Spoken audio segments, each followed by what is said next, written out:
President Vladimir Putin on Monday ordered the regular size of the Russian army to be increased by 180,000 troops to 1.5 million active servicemen in a move that would make it the second largest in the world after China's. In a decree published on the Kremlin's website, Putin ordered the overall size of the armed forces to be increased to 2.38 million people, of which he said 1.5 million should be active servicemen. According to data from the International Institute for Strategic Studies, a leading military think tank, such an increase will see Russia leapfrog the United States and India in terms of the number of active combat soldiers it has at its disposal and be second only to China in size.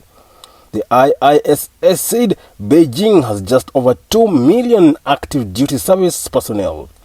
The move, the third time Putin has expanded the army's ranks since sending his military into Ukraine in February 2022, comes as Russian forces push forward in eastern Ukraine on parts of vast 1,000-kilometer front line and try to eject Ukrainian forces from Russia's Kursk region.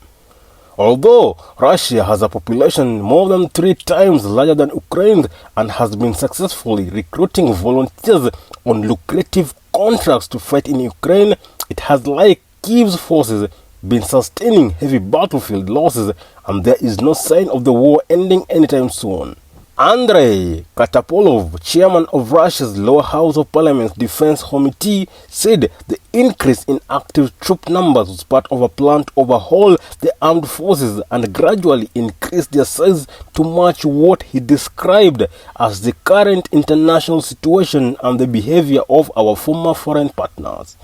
Putin, since 2022, had previously ordered 2 official increases in the number of combat troops by 137,000 and 170,000 respectively. In addition, Russia mobilized over 300,000 soldiers in September and October 2022 in an exercise which prompted tens of thousands of draft-age men to flee the country. The Kremlin has said that no new mobilization is planned for now, however, and that the idea is to continue to rely on volunteers signing up to fight in Ukraine. Dara Masikot, an expert in Russian military at the Carnegie Endowment for International Peace think tank,